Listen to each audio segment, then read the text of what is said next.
여러분 행복하십시오. 성령 충만하십시오. 아멘. 마태복음 13장 44절 46절까지에는 천국에 대한 비유 이야기 두 가지가 기록되어 있습니다.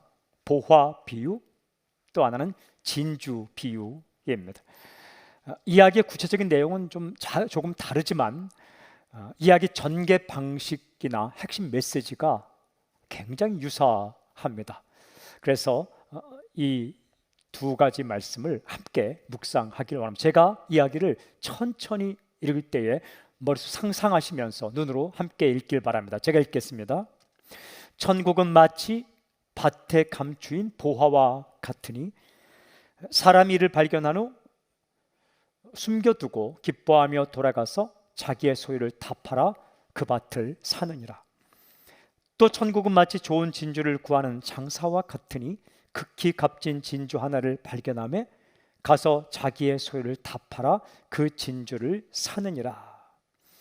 여러분, 이 이야기를 읽고 묵상할 때에 우리 주님께서 우리에게 주시는 천국에 대한 메시지를 들을 수 있어요. 첫째 포인트입니다. 하나님의 나라는 실제하며 우리가 받아 누릴 수 있다라는 말씀입니다. 여러분, 천국에 대해 말씀하신 예수님 말씀을 잘 살펴보면 이런 구절이 나옵니다. 밭에 감추인 보화와 같으니 발견한 후 그 다음에 사느니라. 그 밭에 보화가 있는데 발견할 수 있었고 그리고 얻을 수 있었다라는 거예요. 그 다음 진주 하나를 발견함에 사느니라. 진주가 있는데 그 진주를 발견할 수 있었고 그리고 그 진주를 얻었다라는 겁니다. 이야기는 보물이 땅에 묻혀 있다고 시작을 합니다. 그 당시 사람들은 쉽게 이해할 수 있는 상황이에요. 예수님께서 이 땅에 사시던 그 시대에 팔레스타인에 사는 사람들은요, 귀중한 보물을 땅에 묻어 놨습니다. 가장 안전하다고 생각했기 때문이죠. 여러분, 돈을 어디에 둡니까? 가장 안전한 곳에 두지 않습니까? 저는 어디에 두는가? 비밀이죠. 가장 안전하다고 생각하는. 근데 지정학적으로 이 팔레스타인 지역은요, 전쟁이 많았던 지역입니다. 우리나라는 참 주변에 전쟁이 많았죠. 그래서 강대국 사이에 있는데 팔레스타인도 유대 지역도 마찬가지입니다. 강대국들, 세계로 보니 강대국들 사이에 있었기 때문에 이 전쟁이 빈번한 이곳에서 언제 어떻게 무슨 일이 일어날지 모르기 때문에 가장 안전한 곳이 땅속이라고 생각한 거예요. 거기다 돈을 묻어놨죠. 마태복음 25장에 보면 한 달란트 받은 자가 그 한 달란트 어디에 묻었습니까? 땅속에 묻어놨다라는 이야기가 나오지 않습니까? 땅에 묻혀 있다. 여러분, 그런데 땅에 묻혀 있지만 있는 겁니다. 땅 속에 있기 때문에 보이지 않지만 있는 거예요. 다음 이야기는 진주를 구하다가 아주 값진 진주, 극히 값진 진주를 발견했다는 이야기로 시작합니다. 이 상황 역시 쉽게 이해할 수 있는 상황이죠.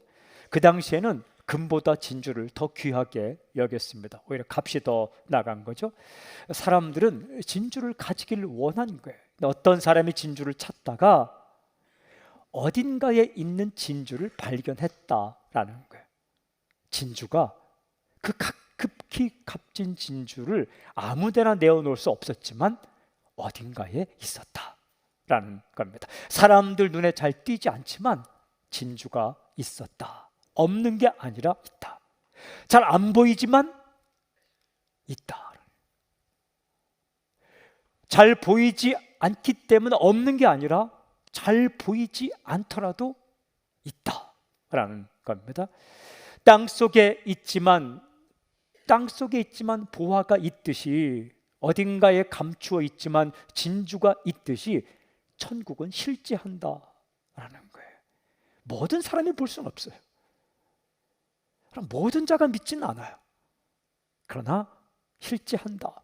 우리가 눈으로 볼 수 있는 보물처럼 실제한다라는 거예요. 땅 속에 있을 때는 보이지 않지만 일단 드러나면 우리가 볼 수 있고 만질 수 있고 느낄 수 있게끔 실제한다.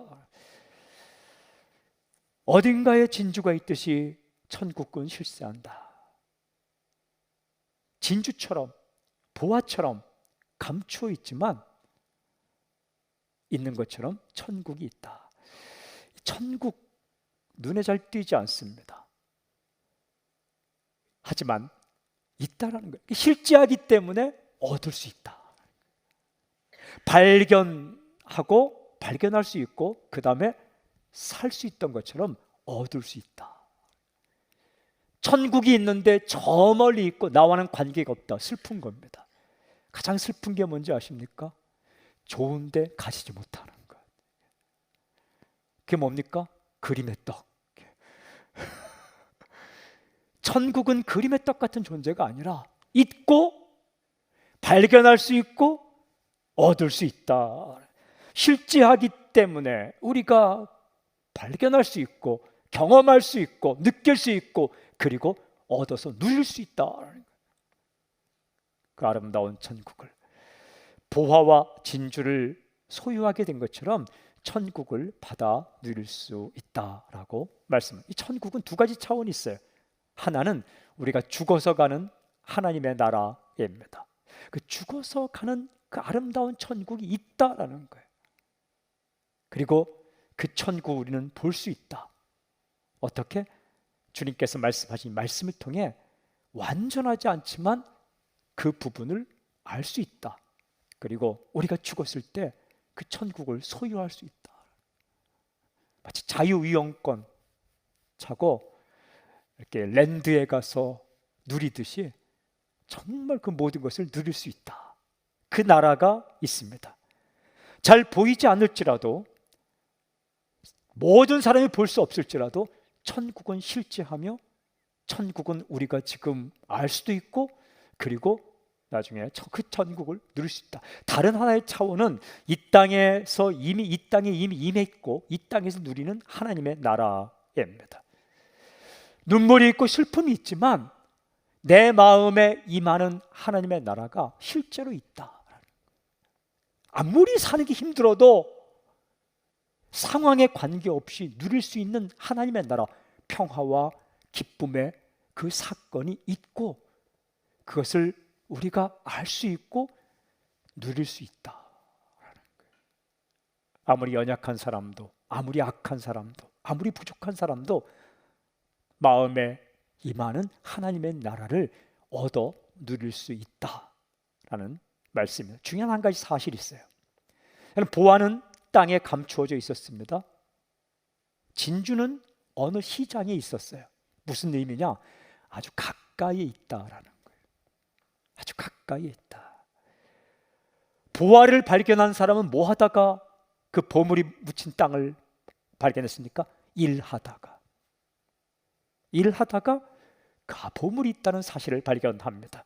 놀고 먹다가 발견한 것이 아니라 구중심천을 먼 곳을 트레킹하고 여행하다가 발견한 것이 아니라 성실하게 땅을 파고 일하다가 보물을 발견했다. 그러니까 아주 가까운 곳에 있었던 거예요. 여러분, 진주를 발견하고 그 값진 진주를 얻은 그 장사꾼은 뭐 하다가 그 진주를 발견했습니까? 자신이 일을 하다가 발견을 한 거예요. 삶의 터전에서 성실하게 삶을 살아가다가 삶의 현장에서 아주 가까운 곳에서 그 진주를 발견합니다.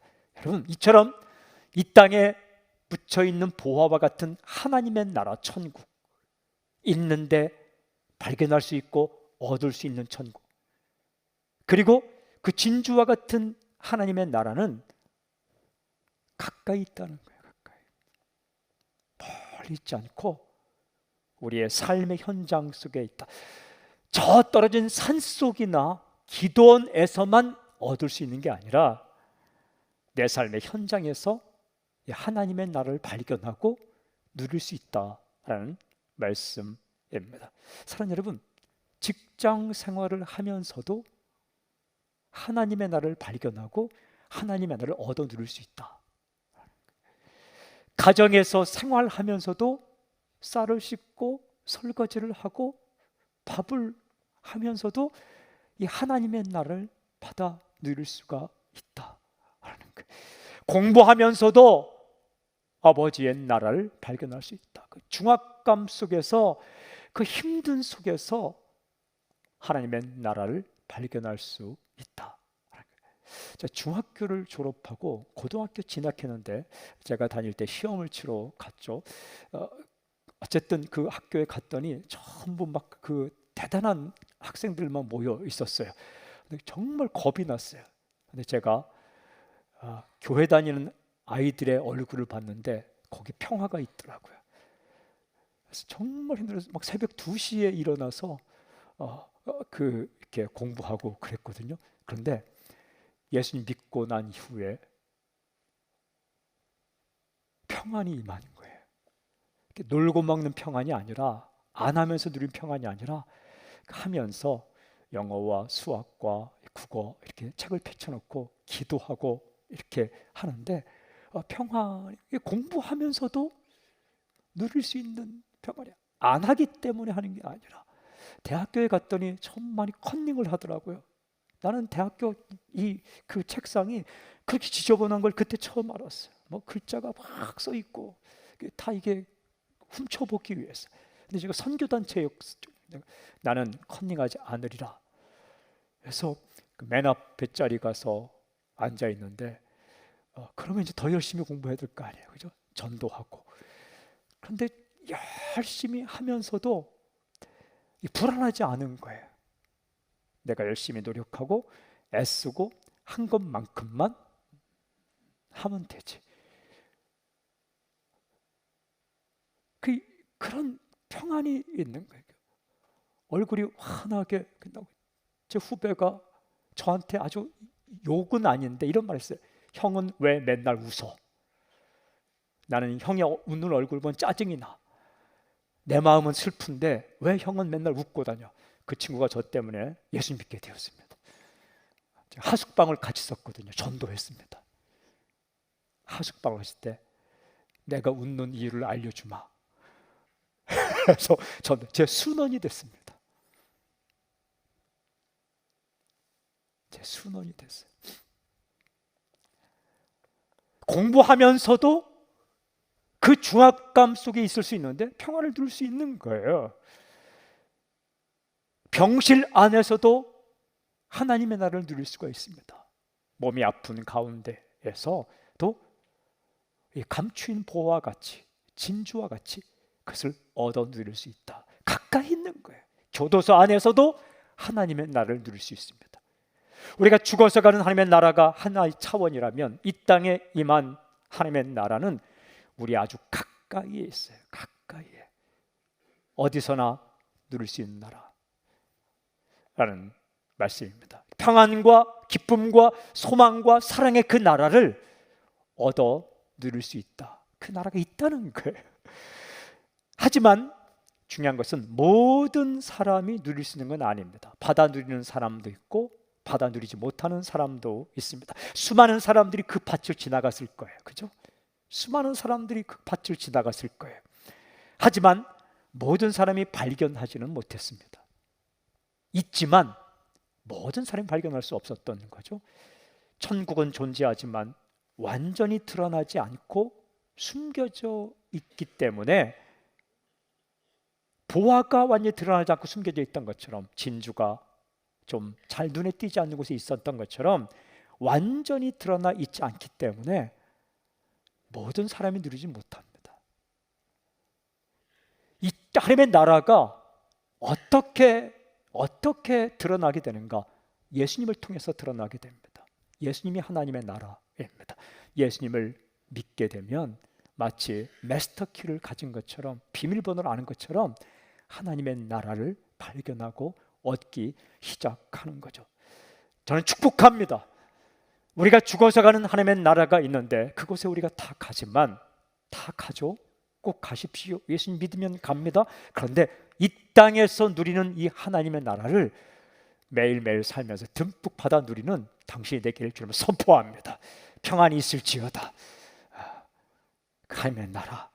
질문이 있어요. 하나님의 나라를 누린다는 것은 도대체 어떤 경험일까?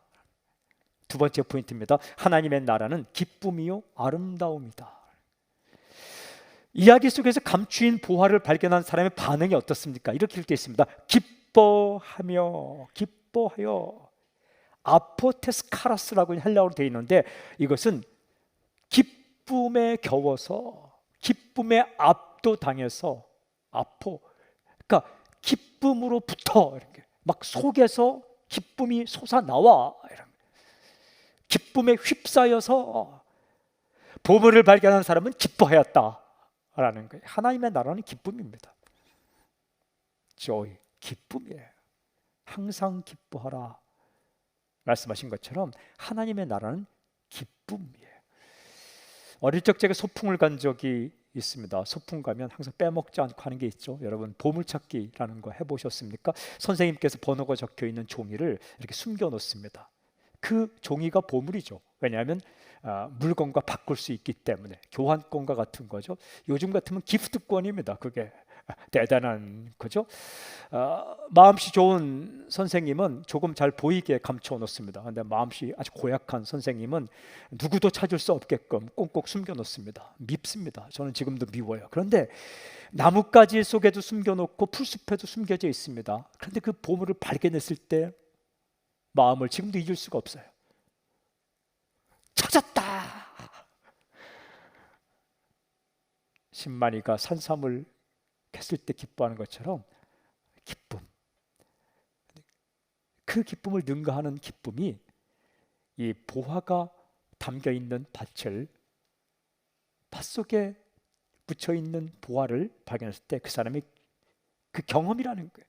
땅에 감추인 보화를 발견한 사람은 그렇게 기뻐하였다. 우리가 읽은 이야기 속에서 이 기쁨은 그냥 보통 기쁨이 아니다. 여기서 쓰인 기쁨, 카라라는 것은 어떤 기쁨이냐? 사전을 찾아오면 올림픽 경기에서 선수가 승리하고 우승했을 때처럼 기뻐 날뛰는 것, 이렇게 되어 있습니다. 그 당시에 그리스로 시작된 이 올림픽 경기에서 선수들이 이겼을 때 기뻐하는 것처럼 기뻐하는 기쁨이 이 헬라어의 카라입니다. 참을 수 없는 기쁨입니다. 엄청난 기쁨입니다. 주체할 수 없는 기쁨입니다. 모든 슬픔을 다 압도할 수 있는 기쁨입니다. 하나님의 나라는 그런 기쁨이다.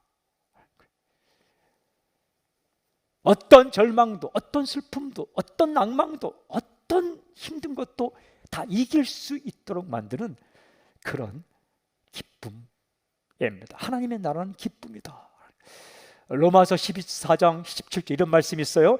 하나님의 나라는 먹는 것과 마시는 것이 아니요 오직 성령 안에 있는 의와 평강과 희락이라. 오직 성령 안에 있는 의와 평강과 희락이라. 희락, 여기서 희락이 기쁨이에요. 의로운 길을 가면서 좋아하는 것, 평강을 누리는 것, 그 정점이 기쁨이다. 이 하나님의 나라는 기쁨이에요. 실은 성경 읽는 것도 기쁨이에요. 가장 우리의 세포가 살아나는 때가 하나님의 나라를 생각할 때. BBC 방송에서 촬영을 했는데 인간의 두뇌가 다른 차원으로 가동, 텔레비전 나온 겁니다. 그 다른 차원으로 가동되면서 전혀 다른 시스템으로 활발하게 움직일 때가 신을 생각할 때랍니다. 기도할 때. 이 땅을 생각할 때가 아니라 신이란 존재를 그와 교통할 때에 인간의 두뇌가 전혀 새로운 차원으로 가동된다. 제가 그 BBC 방송에서 한 거를 한국에서 보여주는데 깜짝 놀랐어요. 와, 맞아. 다른 차원의 하나님의 나라를 이렇게 누릴 때에 우리의 몸이, 시스템이 전혀 다르게, 그런 기쁨이 우리에게 임한다는 거예요. 성경 읽는 것도, 기도하는 것도, 저에게는 설교 준비하는 것도, 이렇게 메시지를 전하는 것도, 우리 예배하는 것도, 그 가운데 하나님의 평강과 하나님의 나라가 임하면 이게 주체할 수 없는 기쁨에 휩싸이게 된다. 천국은 기쁨입니다. 여기 보면 하나님의 나라는 먹는 것과 마시는 것이 아니요. 먹는 기쁨이 얼마나 큽니까? 이건 제가 잘 압니다. 먹는 기쁨. 마시는 기쁨이 얼마나 짜릿합니까? 마시는 기쁨. 저는 물만 거의 마시기 때문에 물의 맛을 압니다. 누구처럼 눈을 감고 마셔도 무슨 브랜드인지 안다. 그 정도는 아닙니다. 그렇지만 이 목마를 때 물을 마시는, 먹는 기쁨, 마시는 기쁨, 천국은 그 정도가 아니다라는 거예요. 그것을 능가하는 비교가 안 되는 기쁨이 천국에 있다. 그럼 보석을 발견한 사람은 자신의 마음을 빼앗겼어요. 기뻐하며 그 보물의 마음을 빼앗겼습니다. 온통 머릿속에서 보물 생각이 떠나지 않는 거예요. 사람이 느끼는 기쁨의 감정 가운데 어떤 기쁨의 감정이 가장 강력할까? 마음을 빼앗기는 기쁨. 이게 가장 강력한 거예요. 내 마음을 빼앗겨버린 기쁨. 생각만 해도 좋은 겁니다. 이 마음을 빼앗겨버린 기쁨, 이 기쁨이 하나님의 나라의 기쁨이에요. 보물을 발견하고 기뻐하고, 한 번 발견하고 기쁨을 누린 다음에 계속 마음을 빼앗겨버린 기쁨, 그냥 생각을 해도 기쁜 것, 좋은 것, 마음 빼앗긴 기쁨의 경험이 그 돈으로 살 수 없는 기쁨. 다시 한번 선포합니다. 마음을 빼앗겨버릴 정도의 기쁨이 당신에게 임하기를 좀 선포합니다. 이런 말씀. 진주를 발견한 사람의 반응은 어떨까? 분명하게 기록되어 있지 않지만 이렇게만 기록되어 있습니다. 극히 값진 진주 하나를 발견하매. 이 성경 읽을 때 행간을 읽는 게 중요한데, 극히 값진 진주를 발견한 사람은 뭐 하다가 진주를 발견했습니까? 이렇게 되어 있습니다. 좋은 진주를 구하는 장사. 좋은 진주를 찾다가 발견한 사람. 보화가 묻힌 땅을 발견한 사람은 일하다가 발견했는데 그것도 기쁜데, 이 사람은 정말 진주를 갖고 싶은 마음으로 찾다가 발견한 사람이에요. 좋은 진을 찾아다녔습니다. 그러다가 드디어 찾은 겁니다. 이 사람의 표정을 상상할 수 있겠습니까? 기쁨이에요.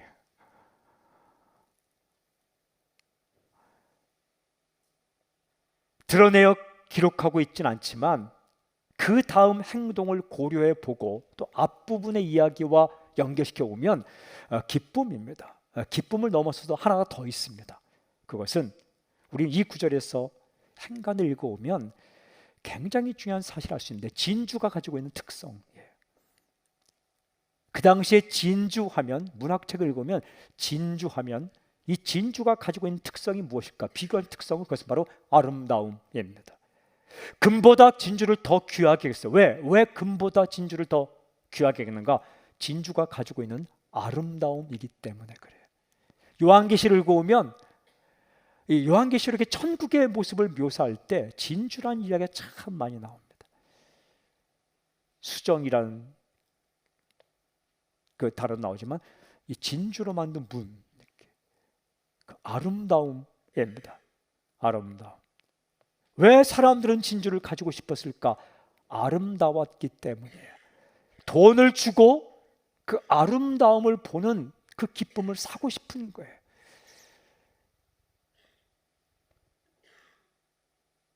돈을 주고서라도 그 진주를 소유하고 그 진주의 아름다운 것을 보고 싶은 거예요. 하나님의 나라는 진주처럼 아름다운 거예요. 하나님의 아름다우신 분이기 때문에 그렇습니다. 여러분, 하나님은 beautiful, 아름다운 분이에요. 하나님의 생각이 아름다워요. 인간의 생각은 참 더러울 때가 많아요. 근데 하나님의 생각은 아름다워요. 하나님의 계획이 아름다워요. 사악한 인간의 계획은 참 섬뜩할 좀 무서울 때가 있어요. 그러나 하나님의 계획은 아름다워요. 하나님의 마음이 아름답습니다.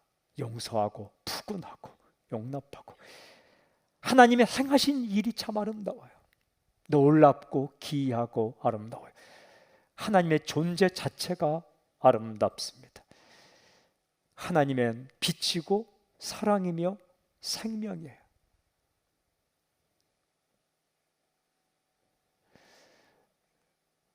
예전에 발레단 가운데 엘 발레라고 있어요. L자로 시작하는 그 영어 Light, Love, Life.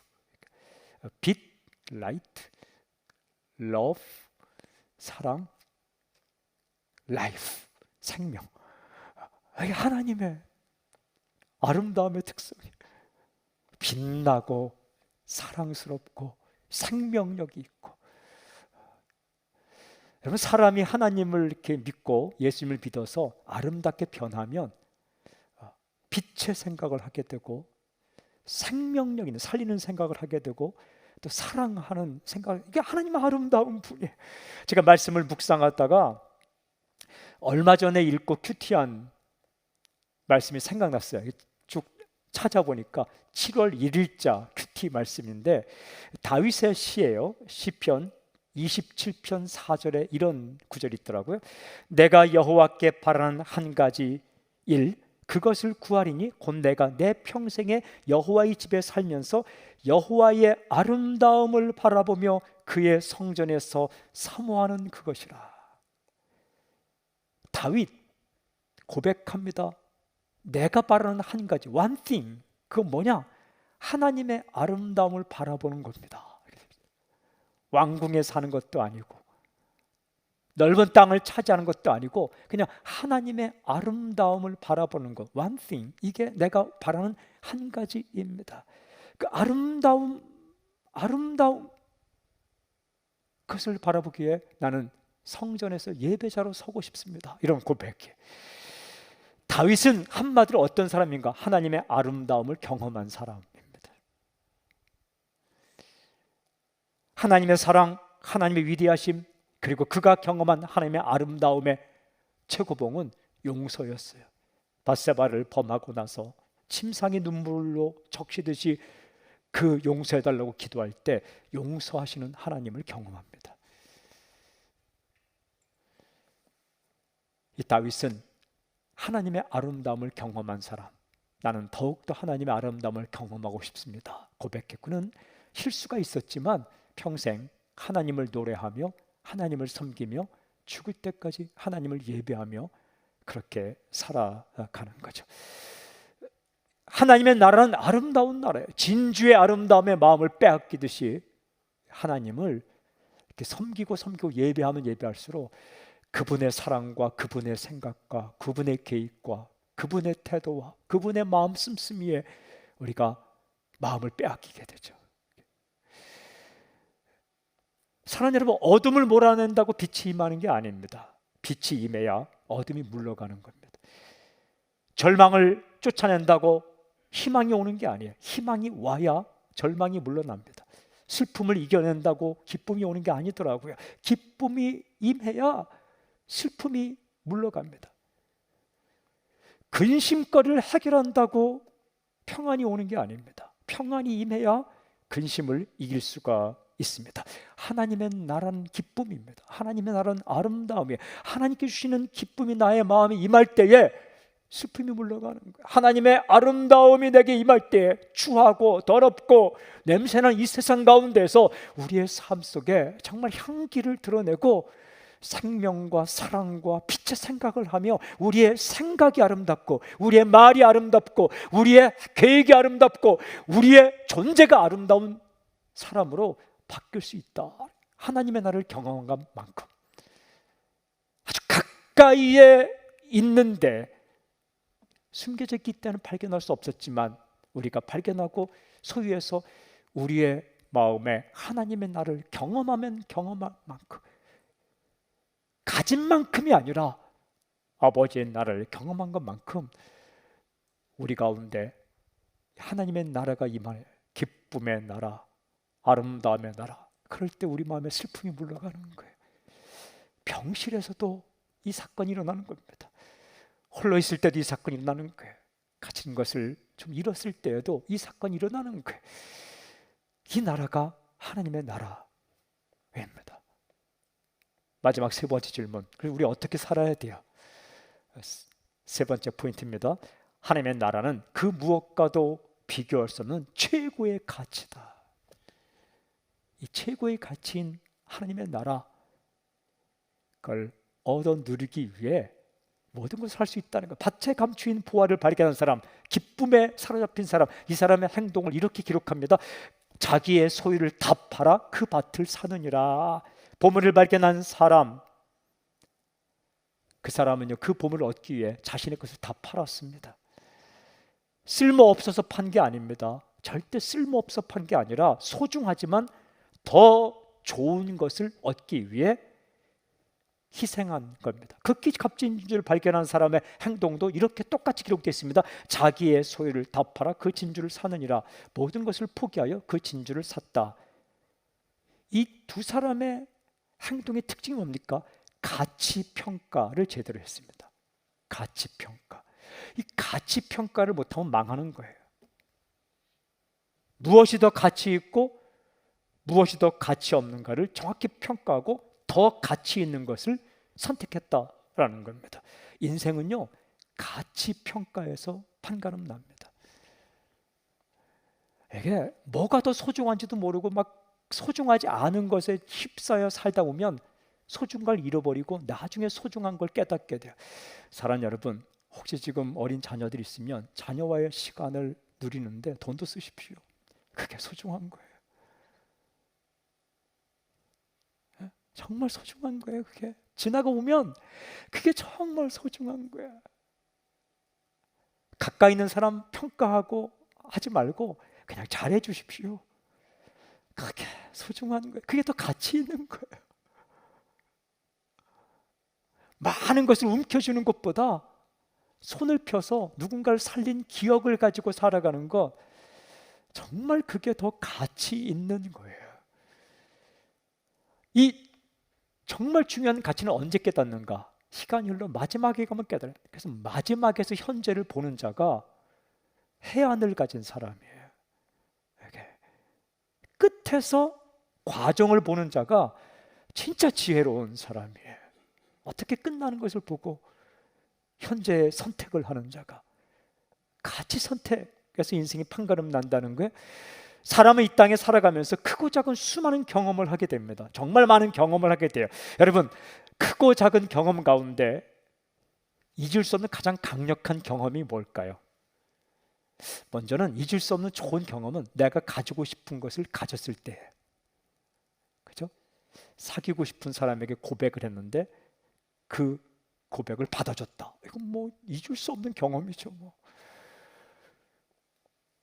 뭔가를 가지고 싶었는데 획득하게 되었다. 이건 잊을 수 없는 경험이죠. 그런데 그 좋은 경험이에요. 행복한 경험이에요. 가지고 싶은 가지는 것. 그러나 그것보다 더 강력한 경험은 무엇이냐?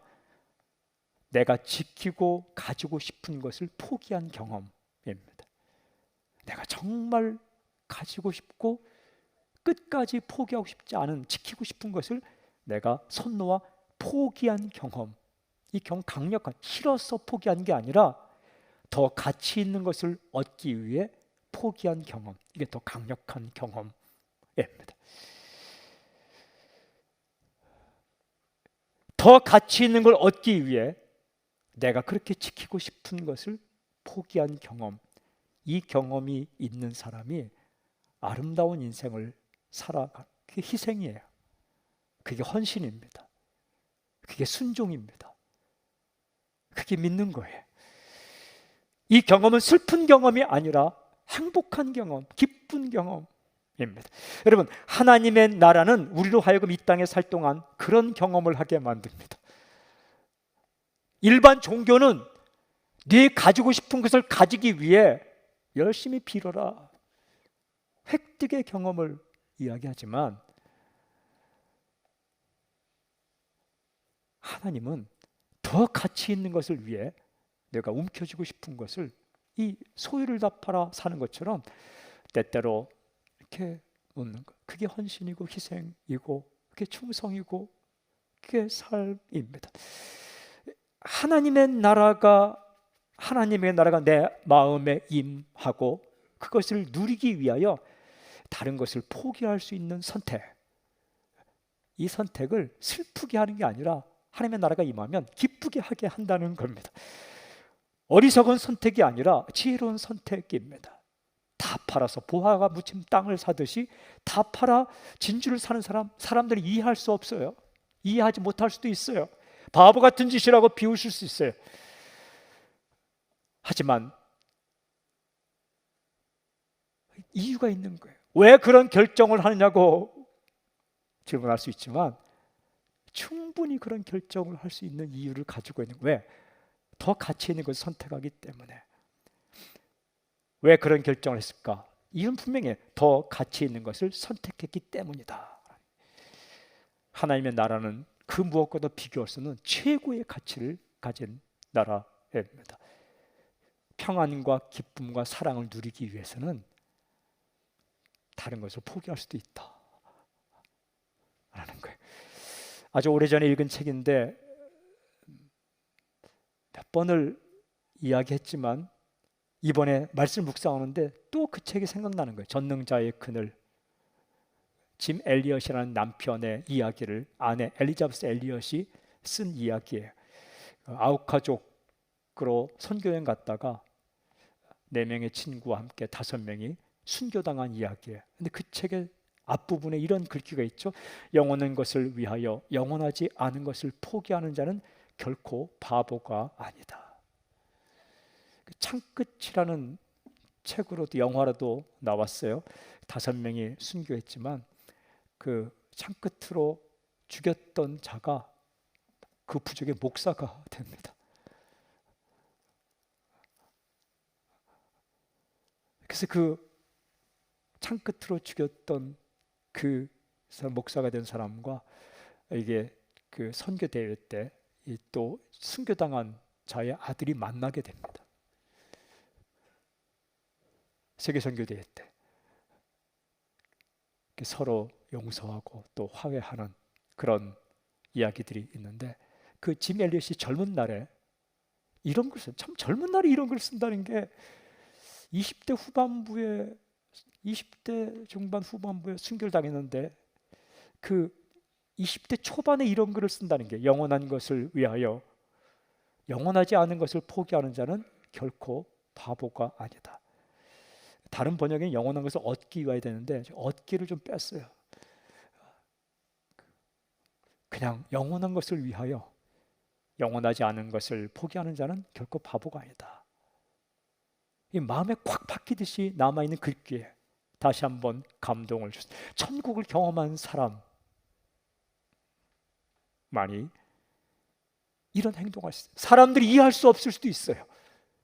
왜 그 길을 가? 왜 그런 선택을 해? 왜 그렇게 해?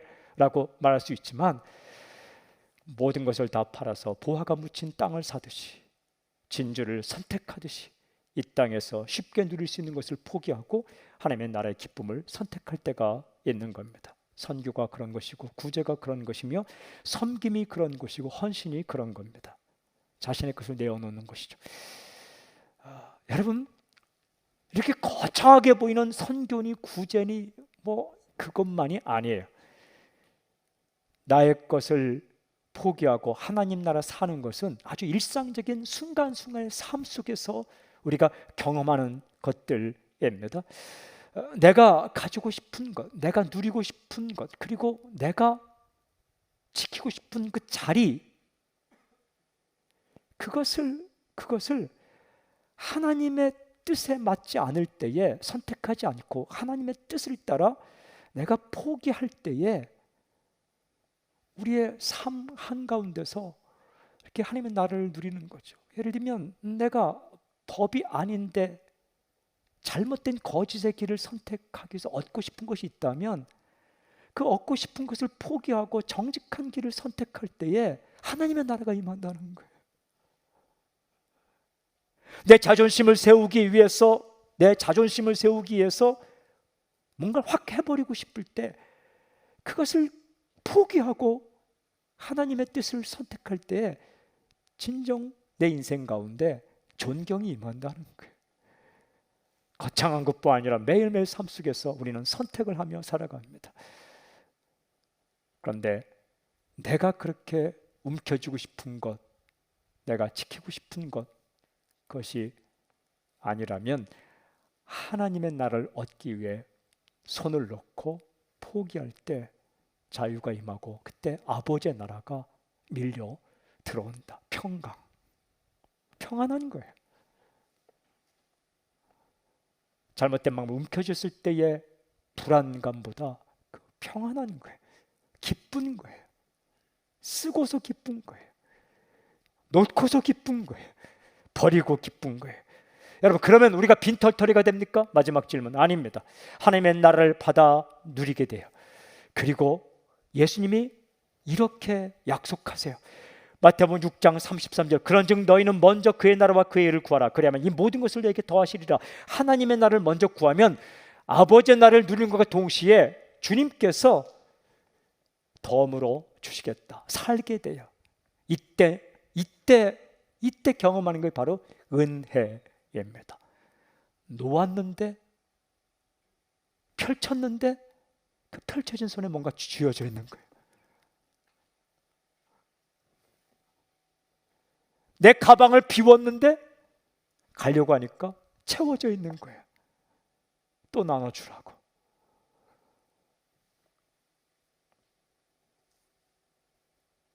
그냥 놓았는데 놓은 그 손에 그리하면 이 모든 것을 내게 더하시리라. 더하여 주는 것, 이게 은혜예요. 은혜를 경험하는 거예요. 하나님 나라 경험 가운데 가장 아름다운 경험이 은혜 경험이에요. 은혜 경험. 포기했는데 주어지는 거예요. 나눈 자에게 주시는 거예요. 사랑하는 여러분, 그 나라가 하나님의 나라예요. 오늘 이 본문에서 하나님의 나라는, 천국은 죽어서 가는 하나님의 나라를 말씀하기도 하지만 주 메인 초점은 이 땅에서 우리가 누리는 하나님의 나라입니다. 기쁨의 나라, 아름다움의 나라. 하나님 안에서 하나님이 우리에게 주신 일도 마찬가지예요. 하나님이 주시는 그 사명, 미션, 작든 크든 것을 감당하기 위해서는 항상 포기가 있어요. 슬픈 경험 아닙니다. 기쁜 경험입니다. 그때 하나님은 은혜로 아버지의 나라를 누리게 할 것입니다. 그리고 뭔가를 주어주실 거예요. 그건 덤으로 오는 거예요. 그게 은혜예요. 은혜로 사는 거예요. 그 은혜가 여러분 인생 가운데 이미 시작되었어요. 예수님이 당신의 마음에 오심으로 말미암아 이미 시작되었어요. 시작되었지만 풍성하게 아버지의 나라가 당신의 마음 가운데, 가정 가운데, 삶 가운데 세월이 흘러갈수록 풍성하게 많은 놀라운 역사가 있을지어다. 이 땅에 하나님의 나라를 시작하시고 누리게 하신 주님을 찬양합니다. 할렐루야. 아멘. 아멘.